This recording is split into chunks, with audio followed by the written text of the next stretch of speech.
ایمان چھین کر ہمیشہ کے لیے جہنم کا حقدار بناتا ہے۔ لہذا سعادت مند وہی ہے جو اس خبیث سے دشمنی کرے اور اس کی چالوں سے ہمیشہ بچنے ہی کی کوشش کرتا رہے۔ اب سوال یہ ہے کہ اس خبیث سے بچنے کا کیا طریقہ ہے، اس سے کیسے بچا جا سکتا ہے؟ آیت کریمہ سنیے، اللہ رب العالمین ارشاد فرماتا ہے وَإِمَّا يَنزَغَنَّكَ مِنَ الشَّيْطَانِ نَزْغٌ فَاسْتَعِذْ بِاللَّهِ إِنَّهُ هُوَ السَّمِيعُ الْعَلِيمُ۔ اور اگر تجھے شیطان کی طرف سے کوئی وسوسہ آئے تو اللہ کی پناہ مانگو، بے شک وہی سننے والا اور جاننے والا ہے۔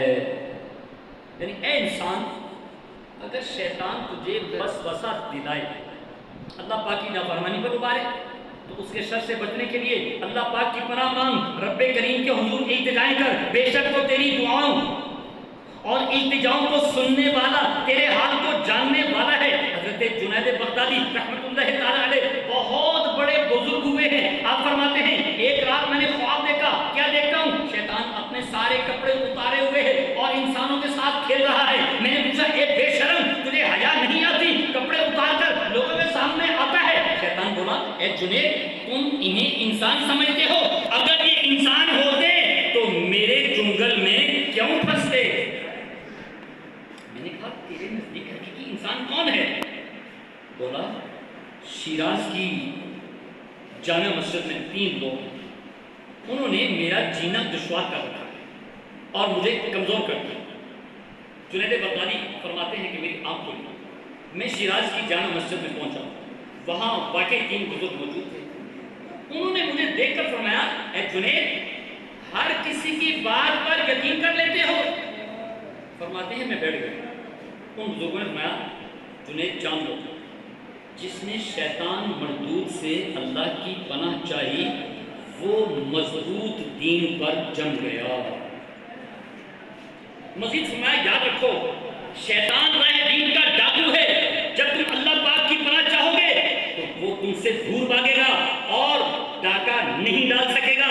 سبحان اللہ، معلوم ہوا شیطان راہ دین کا خطرناک ترین ڈاکو ہے، اس سے بچنا ہے تو اللہ پاک کی پناہ میں آنا ہوگا۔ وہی قدرتوں والا رب کریم ہے جو ہمیں اس مردود سے بچا سکتا ہے۔ جب ہم اللہ پاک کی پناہ میں آتے ہیں پھر شیطان کا کیا حال ہوتا ہے یہ بھی سن لیجئے۔ حضرت زبیر بن عوام صحابی رسول رضی اللہ تعالی عنہ، مسلمانوں کے پہلے خلیفہ حضرت ابو بکر صدیق رضی اللہ تعالی عنہ کے داماد ہیں، بہت اونچے رتبے والی ہستی ہیں۔ آپ کا شمار بھی عشرہ مبشرہ میں شمار ہوتا ہے۔ عشرہ مبشرہ ان 10 صحابہ کو کہتے ہیں جنہیں ہمارے پیارے آقا صلی اللہ علیہ وسلم نے جنت کی خوشخبری سنائی ہے۔ ویسے سب صحابہ ہی جنتی ہیں، مگر ان 10 کو جنت کی خوشخبری ملنا ان کی خصوصی شان ہے۔ خیر، حضرت زبیر بن عوام رضی اللہ تعالی عنہ فرماتے ہیں ایک دن میں مسجد نبوی شریف میں بیٹھا ہوا تھا، اللہ پاک کا ذکر کر رہا تھا، اچانک میرے دائیں کان میں آواز آئی السلام علیکم ورحمۃ اللہ وبرکاتہ۔ مسجد نبوی میں بیٹھا، اللہ ہم سب کو مسجد نبی میں بیٹھنا نصیب فرمائے۔ یا اللہ جس طرح آج اجتماع میں آگے بیٹھے ہوئے ہیں، اسی طرح مسجد نبی میں بھی ہم سب کو بیٹھنا نصیب فرمائے، اور اسی سال ہمیں حج بیت اللہ کی سعادت سے بھی ملا۔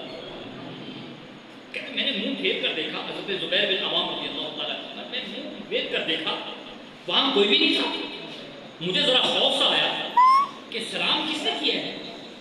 اتنے میں آواز آئی ڈریے نہیں، میں مسلمان جن ہوں۔ میں کون ہوں؟ مسلمان جن ہوں۔